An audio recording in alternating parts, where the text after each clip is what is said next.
नमस्कार सम्पूर्ण साथीहरूलाई है।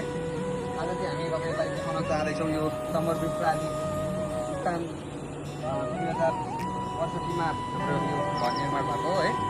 भइसकेपछि चाहिँ हाम्रो यहाँनिर घाटको भ्यू ग्रेडिङ हुन्छ, मकैसँगै सबै ग्रेडिङ हुन्छ। यहाँ कसरी ग्रेडिङ हुँदैछ त फेरि अस्ति पनि मैले तपाईँहरूलाई भिडियो राखेको थिएँ है, युट्युबमा पनि राखेको थिएँ। तपाईँले हेरिदिनु भयो, राम्रो बढाइदिनु भयो होइन, लाइक गरिदिनु भयो। र तपाईँहरूलाई फेरि अर्कोमा भिडियो राख्न गइरहेको छु। हाम्रो चाहिँ धान अहिले तपाईँको हर्दिनाथ छ, धान ग्रेडिङ भइरहेछ।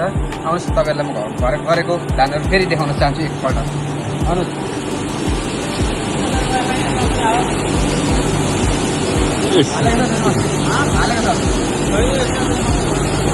यसमा हाम्रो लल्का धान रेडी भएर यति हाम्रो स्टकमा छ।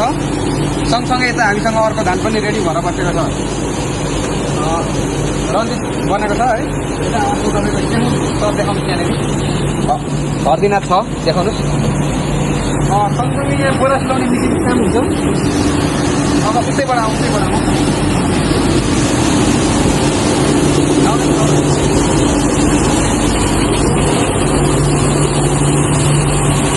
यहाँबाट हालिन्छ, कट्न यहाँबाट हालिन्छ।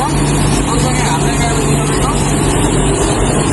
यहाँबाट निस्किन्छ यस्तो गरेर, यहाँबाट जान्छ भएको जति मुनि निस्किन्छ, नभएको माथि जानिन्छ। त्यस्तो सँगै हाम्रो यहाँ निस्किन्छ, यहाँ धेरै राम्रो भइसकेको छ है हाम्रो धान। अब त्यस सँगसँगै यहाँबाट जान्छ तपाईँको धानको भुस यहाँबाट उता बाहिर जान्छ। त्यस पछाडि धान राम्रो धान यता आउँछ, यता आइसकेपछि यहाँबाट आएर यहाँ झर्छ सर, यहाँ देखाइदिनु। अब यता आउँछ, यता लगेर देखाइदिनु सर, यहाँबाट झर्छ धान। अब यहाँबाट सरल देखाइदिनु सर, सरल भनेको यहाँ पनि देखाइदिनु।